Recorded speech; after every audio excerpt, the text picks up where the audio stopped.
Regarding financial management, we will be discussing our question number 8. 8 में क्या दिया है, एक दो कंपनीज दिए हैं, ए लिमिटेड, बी लिमिटेड, EBIT दिया है, डेट दिया है, डेट का KD दिया है of a limited and KE दिया है. What are you suppose to find? Market value, KE and WACC, that is your KO, assuming no tax and when tax is there.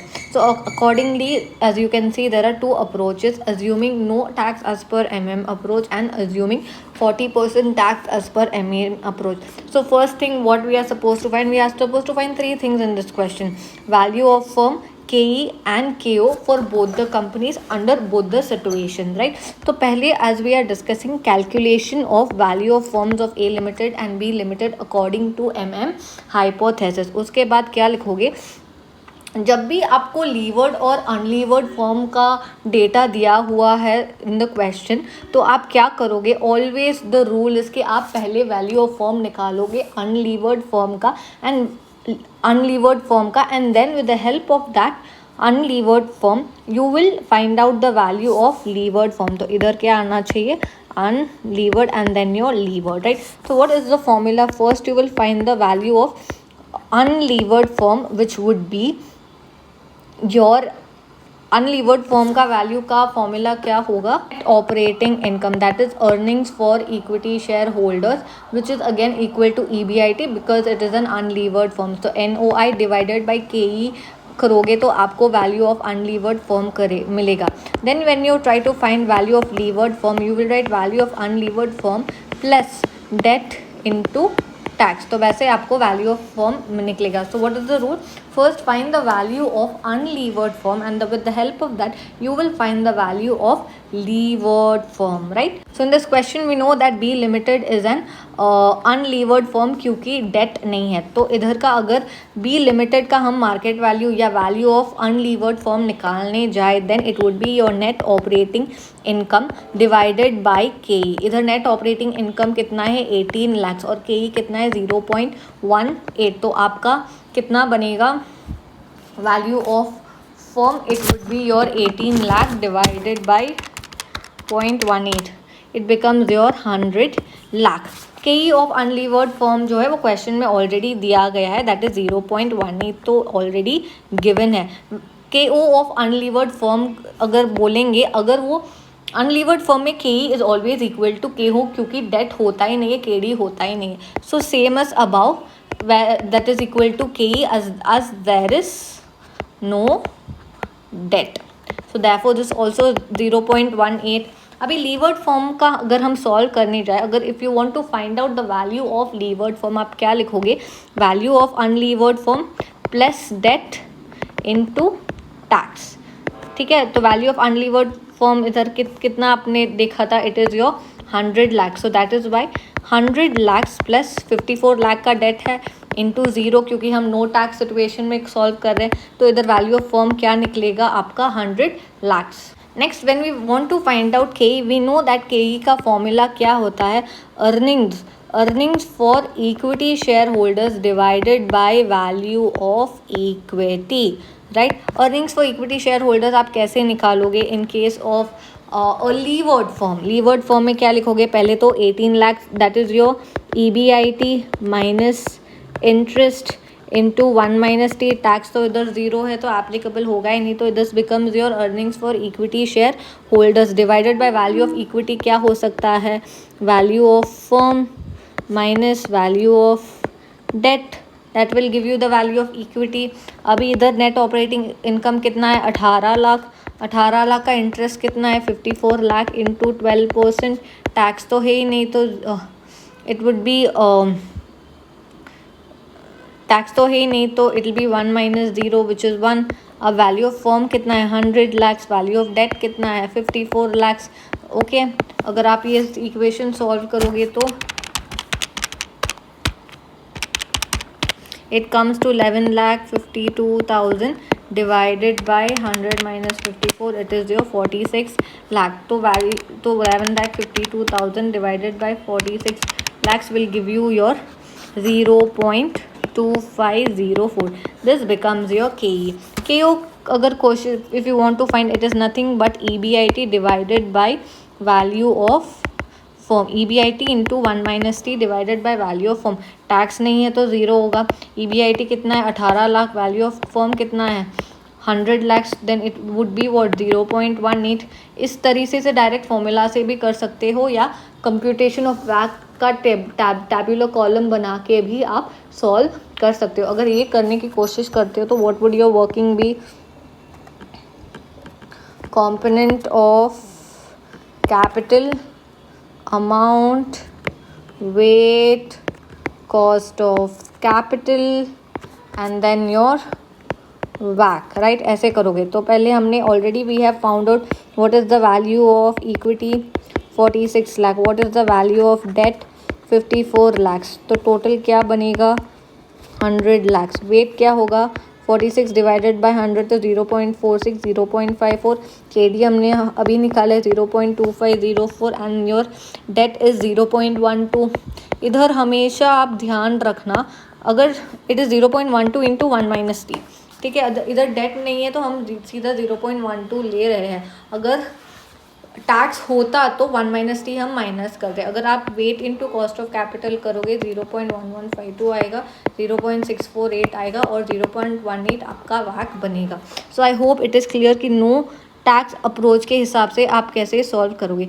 Similarly coming to the fact that when tax is there how will you calculate. So value of unlevered form क्या होगा.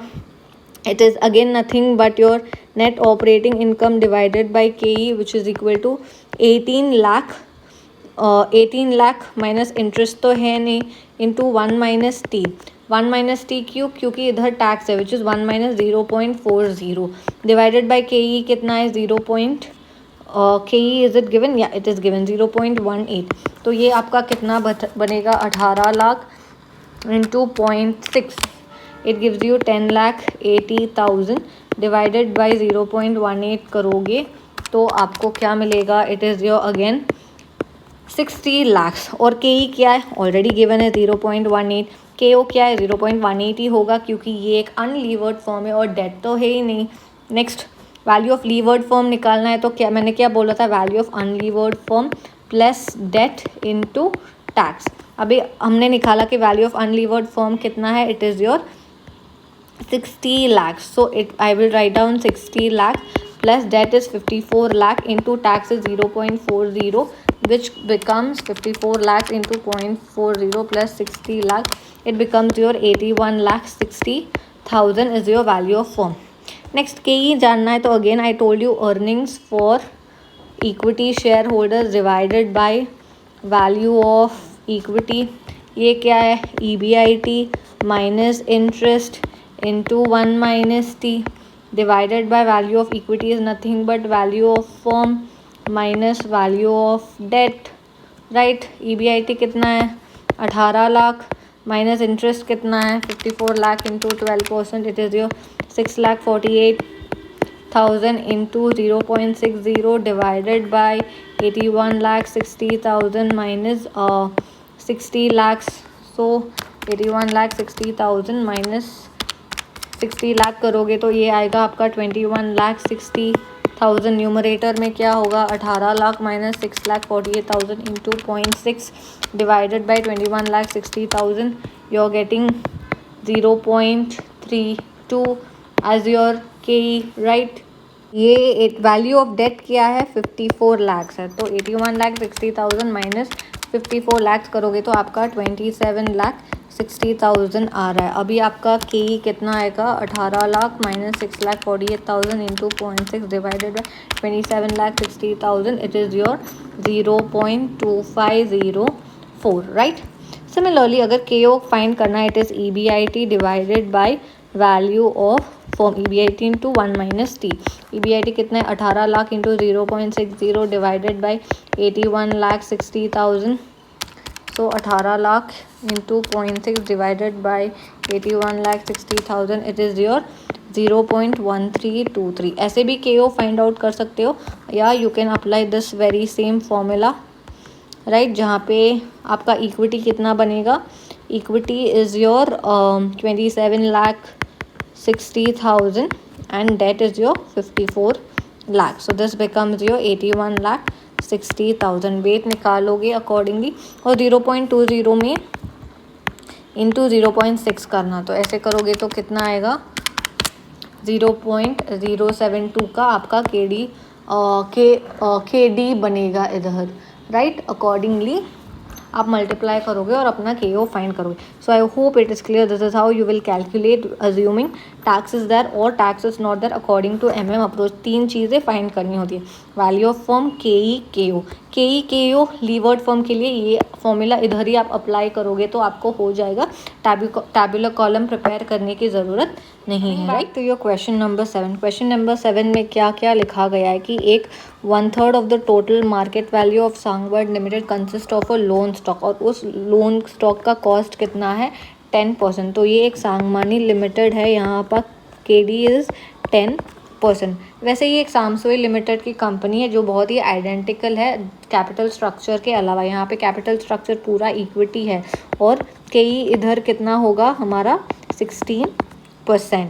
According to approach, taxation को ignore करते हुए और tax relief on debt capital को ignore करते हुए आपको KE निकालना है सांगमनी लिमिटेड का। So from here if you see, क्योंकि सामसुई लिमिटेड पूरी इक्विटी फाइनेंस्ड है, ये एक अनलीवर्ड फर्म है, इसका KE is equal to KO। तो यहाँ का KO कितना होगा 16%, राइट। इधर का 16% है तो ये भी 16% ही होता है, क्योंकि अकॉर्डिंग टू अप्रोच जहाँ पे टैक्सेशन नहीं होता है, कॉस्ट ऑफ कैपिटल और वैक of both levered and unlevered is the same, तो 16% आएगा। तो इस तरह से अगर आपको KE निकालना है तो KO is equal to KE plus KD divide by 3 divided by 3, यहाँ पे 2 यहाँ पे 1, ऐसे करोगे तो 0.16 0.10 का इक्वेशन सॉल्व करोगे तो आपका अपना KE निकलेगा 19, 0.19 और 19%। लेकिन एग्जाम में जब लिखोगे आपको ये नरेशन पूरा लिखना पड़ेगा। what would you write?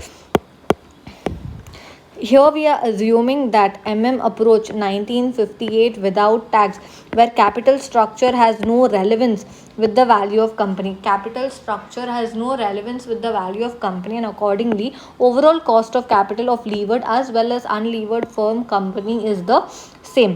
Because Samsui Limited is all equity finance, the KO is same as KE, that is 0.16. It follows that Sangmini Limited has KO of 60%. So it follows क्योंकि KE is equal to KO of unlevered firm, तो levered firm का KO will also be equal to KE, that is your 16%. Therefore cost of equity in Sangmani Limited will be calculated as follows. तो levered का KE कैसे calculate करोगे? Very simple, आप ये trick follow, just smug it up, या KO is equal to KE plus KD divided by 3, equity का 2, date का 1, ऐसे करके आप इक्वेशन सॉल्व करोगे तो आपका KE 19% मिल जाएगा। So what will you write? KO is equal to KE plus KD divide by 3 divided by 3, 2 and 1, आपको 19% मिल जाएगा। और ये सारी चीज़ें आपको लिखनी पड़ेंगी। पहले क्या लिखोगे? कैपिटल स्ट्रक्चर का कोई रेलेवेंस ही नहीं है with the value of company, and accordingly cost of capital of levered as well as unlevered company is same. Samsai limited equity finance है तो उसका KE is equal to KO, और उसकी वजह से संगमानी लिमिटेड का भी KO इज 16। तो KE ऑफ संगमानी लिमिटेड आप ऐसे कैलकुलेट करोगे। So this is all about your question number. Okay, now यहाँ पे क्वेश्चन नंबर 6 डिस्कस किया गया है कि एक अल्फा लिमिटेड करके एक कंपनी है जिसको 80 लाख की ज़रूरत है, और ये 80 लाख रेज करने के लिए 2 ऑल्टरनेटिव दिए हैं। This is your first and this is your second alternative. पहले ऑल्टरनेटिव में क्या बोला? इक्विटी 60 लाख के ले सकते हो और डेट आप ले सकते हो बैलेंस, तो that would be your 20 lakh. और सेकेंड में इक्वल प्रोपोर्शन में 40 लाख दिया हुआ है, और डेट का रेट क्या है हमारा 12%, और टैक्स रेट 30 लाख दिया हुआ है। सो आप पहले क्या लिखोगे? Computation of indifference point, computation of, पहले तो आप ये चीज़ें आप बोलोगे कि ऑल्टरनेटिव 1 में इक्विटी इतना है, डेट इतना है, और ऑल्टरनेटिव 2 में इक्विटी इतना है और डेट इतना है, right. And accordingly you will write down the indifference between 2 alternative methods of financing is calculated by applying the following formula, that is EBIT minus interest into 1 minus T divided by number of shares, that is equal to the very same EBIT minus interest into 1 minus T divided by the number of shares, right. So we will discuss the answer right now. तो पहले plan में आप ऐसे state करोगे, जैसे कि amount इतना चाहिए तो प्लान 1 में इतना इक्विटी इतना डेट, प्लान 2 में इतना इक्विटी इतना डेट, आप आंसर में लिखोगे और फिर आप इधर आओगे, राइट.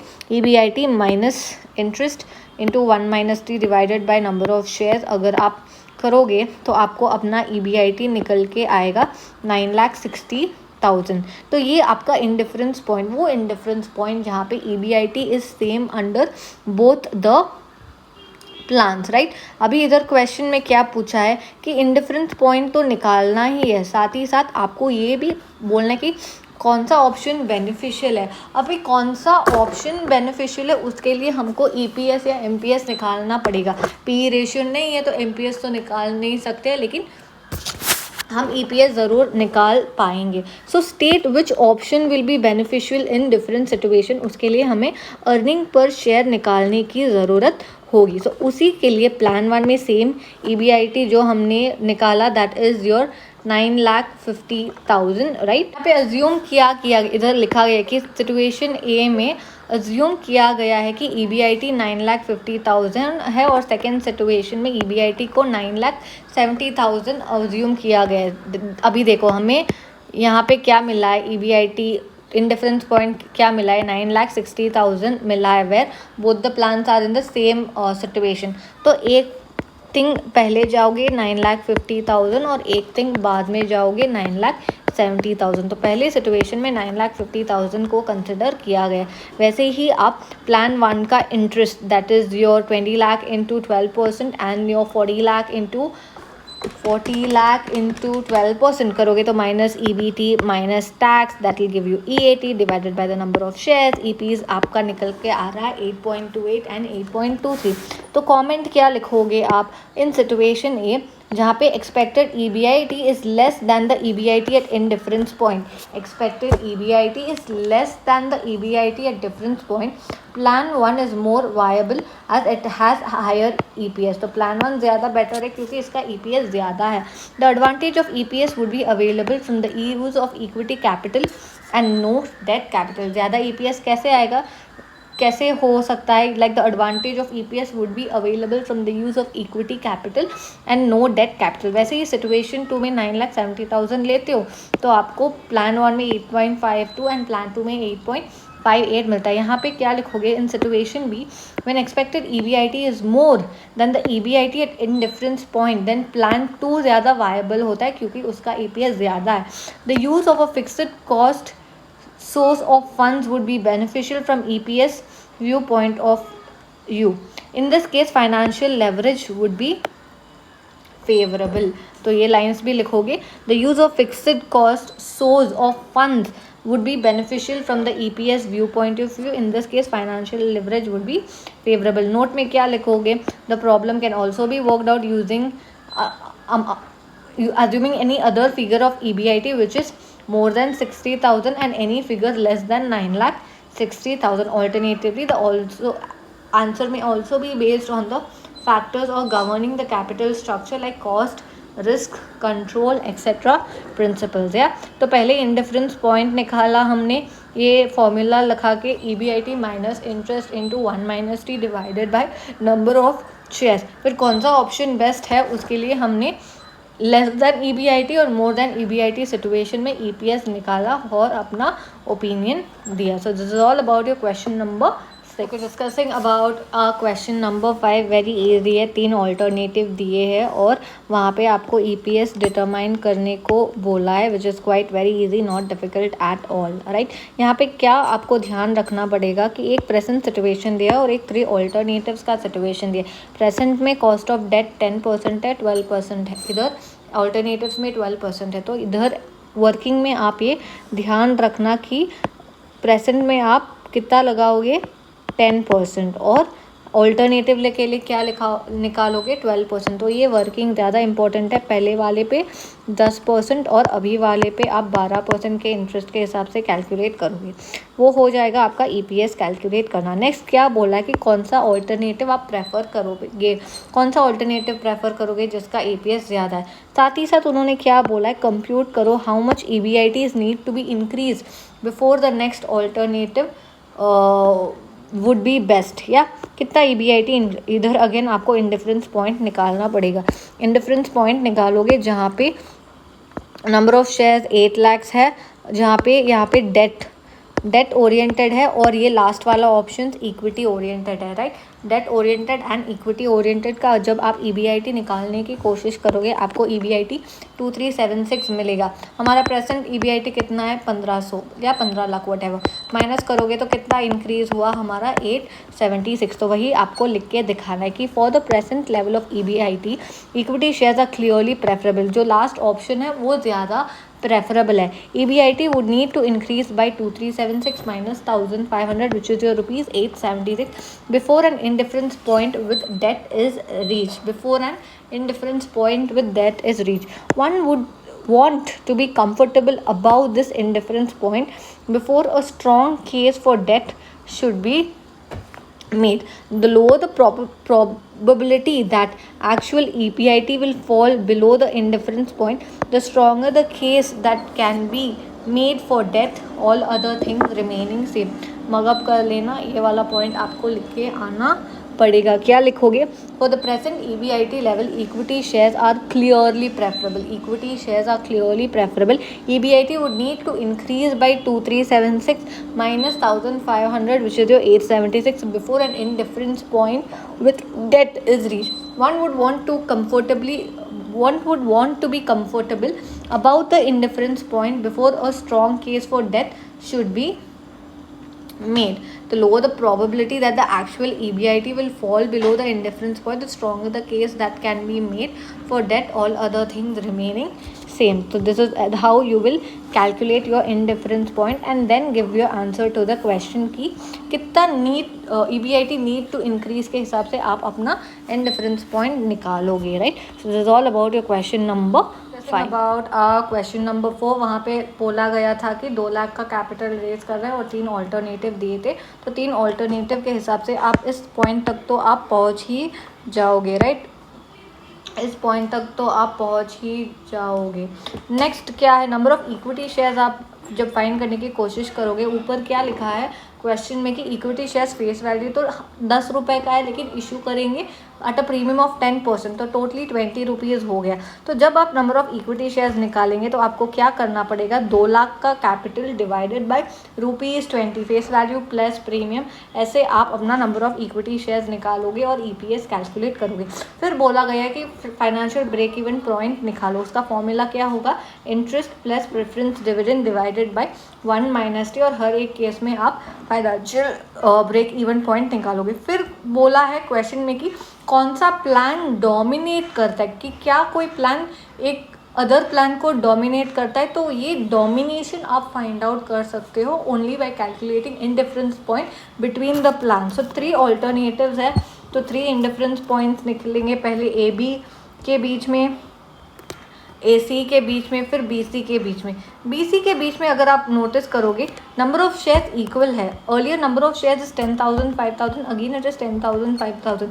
थर्ड प्लांट में number of shares is equal, तो यहाँ पे कोई इंडिफरेंस पॉइंट नहीं बनता है। So there is no indifference point between the financial plan B and C। तो इस तरह से हमें पता चलता है कि जो फाइनेंशियल प्लान B है वो डोमिनेट करता है प्लान C को। फाइनेंशियल प्लान B जो है वो डोमिनेट करता है प्लान C को। और अगर कौन सा सेलेक्ट करना चाहिए, तो जिसका financial break even point is ₹8,000 but in the latter case it is 16,000। B के केस में 8,000 है और C के केस में 16,000 है। तो B का जहाँ पर EPS हाईएस्ट है वही ऑप्शन आप सेलेक्ट करोगे। तो यहाँ पे इंपॉर्टेंट क्या है, कौन सा प्लान किसी को डोमिनेट कर रहा है। तो नंबर ऑफ शेयर डिनोमिनेटर में सेम होंगे ना, तो तब वो formula will be dominating the latter. And break even point और EPS के हिसाब से आप अपना चीज़ आप बोलोगे। नंबर ऑफ इक्विटी शेयर्स यहाँ पे इशू किए जाते हैं from a premium divide by not the face value but the face value plus premium, right. Discussing about illustration 14, यहाँ पे क्या दिया गया कि कंपनी को एक नया besides than the data given about, अभी डेटा पे भी इम्पॉर्टेंट है कि यहाँ पे ना EPS दिया हुआ है 2.5% एंड MPS दिया हुआ है 25%, राइट। तो ये this plays an important role और आपको ये ध्यान भी रखना पड़ेगा। MPS कैसे मिलता है? EPS into your PE ratio. अभी कंपनी नया प्लान प्रोजेक्ट स्टार्ट करने की सोच रहा है ऑफ ₹40 लाख। आपको एक इन्फॉर्मेशन दिया गया कि अगर आपका debt equity ratio that is debt divided by debt plus equity 35% से ऊपर है तो KE को आप 12.5% रखोगे, PE को रेशियो को 8 रखोगे और इंटरेस्ट जो एडिशनल बोरोड फंड है दैट इज़ 40 लाख उसका 14% रखोगे, जबकि एग्जिस्टिंग डिबेंचर्स जो या बोरोइंग हो गए उसका एग्जिस्टिंग रेट ही रहेगा, लेकिन जो एडिशनल अमाउंट आप बोरो करते हो उसका 14% रहेगा। And very very important, retained earning दिया हुआ है 1.2 करोड़। तो पहले क्या लिखोगे इधर? पहले तो मेन चीज़ क्या है that we are suppose to know the EBIT। अभी एग्जिस्टिंग EBIT 52 लाख्स है, but what is the proposed EBIT? Proposed EBIT निकालना है तो आप क्या करोगे? So return on capital employed is equal to EBIT divided by capital employed. So in this question, EBIT after proposed extension is not given. Therefore, we can assume that existing return on capital employed will be maintained. तो अगर MPS question में MPS देते हैं और फिर debt divided by debt plus equity के कारण आपको कुछ डिसीजंस करने होते हैं तो don't forget to calculate return on capital employed. वो कैलकुलेट करके आप अपना प्रपोज्ड EBIT ढूंढ सकते हो, right? So return on capital employed is equal to EBIT divided by capital employed, और capital employed is equal to debt plus equity. Debt तो मिलेगा ही, राइट? डेट इंटरेस्ट का 12 लाख डिवाइडेड बाय इंटरेस्ट का rate करोगे तो आपको डेट का वैल्यू मिलेगा, प्लस इक्विटी में क्या आएगा? Equity shares plus retained earning. तो इधर बोला गया है कि इक्विटी शेयर्स 10 रुपये के हैं। सो आपका कैपिटल एम्प्लॉयड 300 लाख बनता है and you get your return on capital employed. Then proposed EBIT के लिए क्या करोगे? प्रपोज्ड EBIT इज यहाँ पे जो EBIT divided by capital employed है, यहाँ पे EBIT divide by proposed capital employed आएगा, that is your 300 lakhs plus your 40 lakhs. तो वैसे आप करोगे 300 lakhs plus 40 lakhs into your return on capital employed तो आपको अपना प्रपोज्ड EBIT मिलेगा। या सो EBIT का आपको पता चल गया। Next is we have to fix our PE ratio, we have to fix our KE। For that ये दिया गया कि debt divided by debt by equity plus equity. पहले तो लोन ऑप्शन में, ये तो बेसिक क्वेश्चन में है ही, debt and equity. Loan option में 40 लाख्स आप लोन की तरह लेते हो, इक्विटी ऑप्शन में 40 लाख्स आप इक्विटी की तरह लेते हो। तो ऐसे करोगे तो आपको 41.18 मिलेगा जो 35% से ज़्यादा है। तो यहाँ पे PE क्या बनेगा? आपका 8 टाइम्स बनेगा और एडिशनल बोरोइंग पे आपका रेट 14% बनेगा। सिमिलरली इक्विटी ऑप्शन में लेस देन 35 है तो PE will remain at 10 times जो हमारा अर्लियर एग्जिस्ट करता है, that is your earlier PE 10, right? Next if you see debt या फिर number of equity shares to be issued. अभी क्योंकि क्वेश्चन में MPS का डिटेल भी दिया गया है तो आप डिवाइडेड बाय EPS अर्निंग्स पर शेयर से नहीं करोगे, I mean the existing share price से नहीं करोगे, आप मार्केट प्राइस से करोगे। So number of equity shares to be issued in case of equity option at ₹25 पर शेयर। तो मार्केट प्राइस कंसिडर किया है, सो 40 lakh divided by 25 and not 10, ठीक है? इस तरह से आपको नंबर ऑफ शेयर्स भी मिल जाएंगे एंड अकॉर्डिंगली आप ऐसे करोगे तो आपको अर्निंग्स पर शेयर मिलेगा, फिर PE मिलेगा, फिर MPS भी मिल जाएगा थ्रू द लोन ऑप्शन का EPS हायर है but equity option is higher MPS, therefore company should raise additional fund through equity option. तो MPS के हिसाब से आप डिसीजन लोगे, EPS के हिसाब से नहीं। सो यहाँ पे इम्पॉर्टेंट चीज़ क्या थी? MPS दिया है क्वेश्चन में, debt by debt plus equity दिया, तो रिटर्न ऑन कैपिटल एम्प्लॉयड का आपको फॉर्मूला अप्लाई करके पहले रिटर्न ऑन कैपिटल एम्प्लॉयड ढूंढना पड़ेगा। फिर प्रपोज्ड EBIT कैसे ढूंढोगे? Return on capital employed into capital proposed capital employed. फिर ये रेशियो के हिसाब से आप अपना PE और ये रेट कंफर्म करोगे। नंबर ऑफ इक्विटी शेयर्स के लिए additional equity to be raise divided by the market price per share and not the face value, right? ऐसे करोगे तो आपका ये ऑप्टिमम कैपिटल स्ट्रक्चर का ये क्वेश्चन हो जाएगा very easy, right? Will discuss our illustration number 13। अभी इसमें क्रक्स किया है, इसमें ये एक लाइन दिया गया है कि आपका share is currently eight 150 but is expect, अगर expected to 125 का rupees if funds are borrowed in excess of 10 lakhs. तो कहाँ पे funds in excess of 10 lakhs borrowed है? इधर यहाँ पे 2.5 है, यहाँ पे 10 लाख है, यहाँ पे 15 lakhs का बोरो किया है. तो इधर का आपका शेयर का प्राइस कितना होगा? 125. इधर आपका 150 होगा, इधर आपका 150 होगा. तो जब आप नंबर ऑफ़ शेयर्स फाइंड करने की कोशिश करते हो, the number of equity shares to be issued, it would be divided by first two cases में तो 10 लाख से नीचे ही है तो 150 होगा. यहाँ पे प्लान 3 के केस में 10 लाख से ऊपर है आपका बोरोड फंड, तो 125 आपका सेलिंग प्राइस होगा. और इस तरह से आप निकालोगे अपना number of equity shares to be issued. और अनदर क्रक्स इधर क्या है कि इंटरेस्ट का कैलकुलेशन यही मेन है कि 2,50,000 का आपका 10% होगा. 2,50,000 से 10 लाख तक का 15% होगा. 15% होता भी है तो आप ये ब्रेक वाइज करके कैलकुलेशन करोगे कि जैसे 2,50,000 पे 10% और 7,50,000 पे 15%. And similarly for the third thing 10%, 15% और 20%, ऐसे आप अपना इंटरेस्ट कैलकुलेशन लगा के आप अपना इंटरेस्ट का रखोगे. फिर जब नंबर ऑफ़ शेयर्स की बारी आती है, इधर it is 2.5 lakh and equity shares कितने रुपए के हैं? It is nothing but your rupees, एक second, number of equity, this is debt, sorry, number of equity of rupees 22,50,000, right. 22,50,000 वैसे का वैसे divided by market price per share, 15 lakh divided by market price per share and 10 lakh divided by market price per share. तो जब number of shares का आप देख रहे हो पूरा रुपीज़ में लेके डिवाइडेड बाय मार्केट प्राइस, तो लास्ट केस में 125 करोगे तो आपका ये मिल जाएगा. नथिंग, मेन वर्किंग ये दो ही है.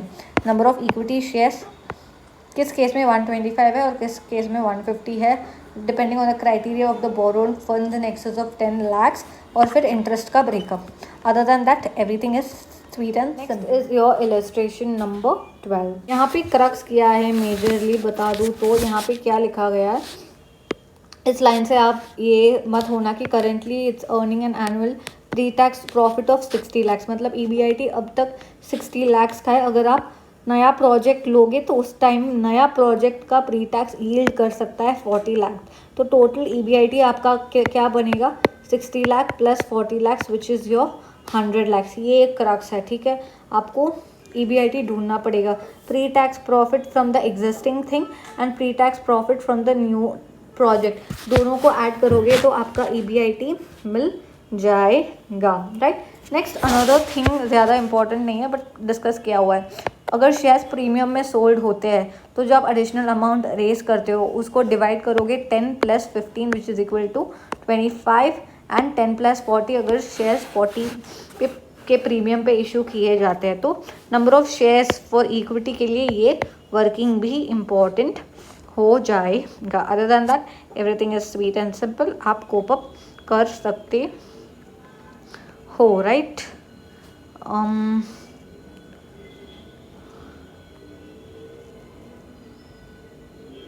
50 lakhs रेज करना है तो फिक्स्ड 50 lakhs रेज करने के लिए आपके पास 3 ऑप्शंस है, या तो पूरे इक्विटी से रेज करो या डिबेंचर से रेज करो या फिर इक्विटी प्लस डिबेंचर से आप रेज करो. Okay, what ever it is, I hope it is clear. Pre tax profit and for new projects becomes your EBIT and number of equity shares में 10 + 15 and 10 + 40 आप consider करोगे. This is all about your illustration number. Now discussing about our illustration number 11, right. What does illustration number 11 से?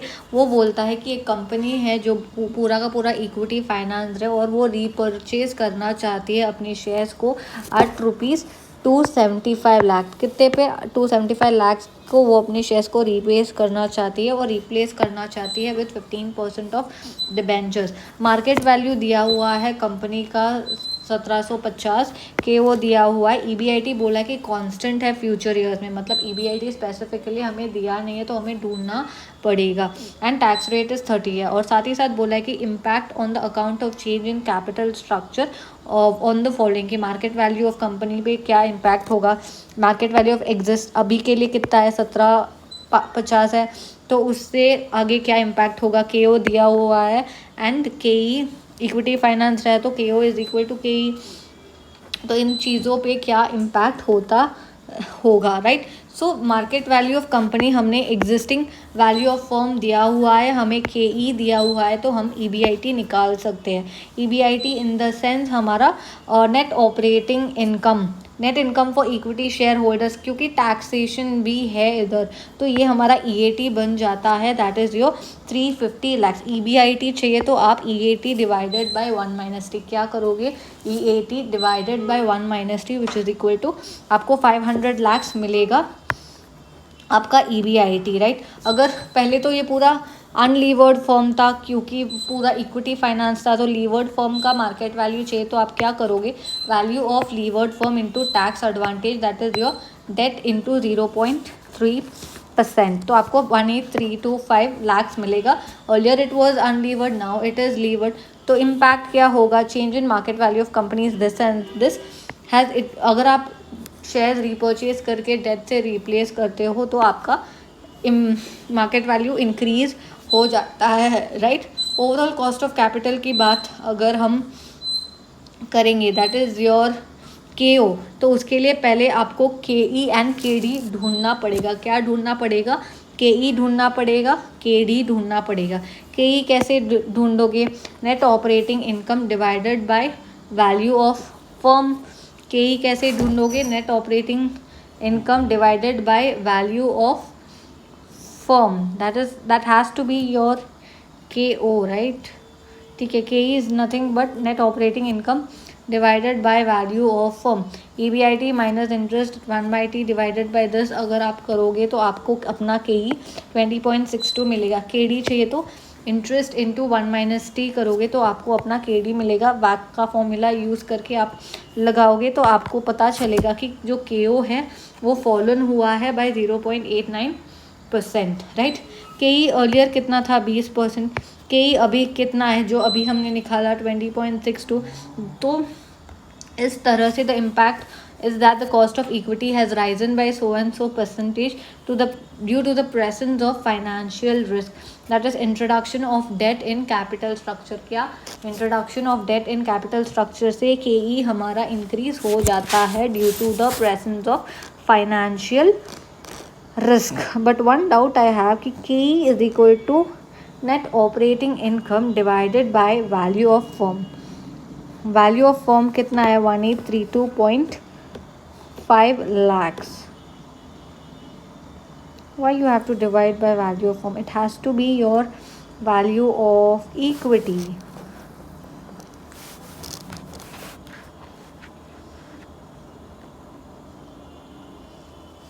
one sec, let me just figure it out।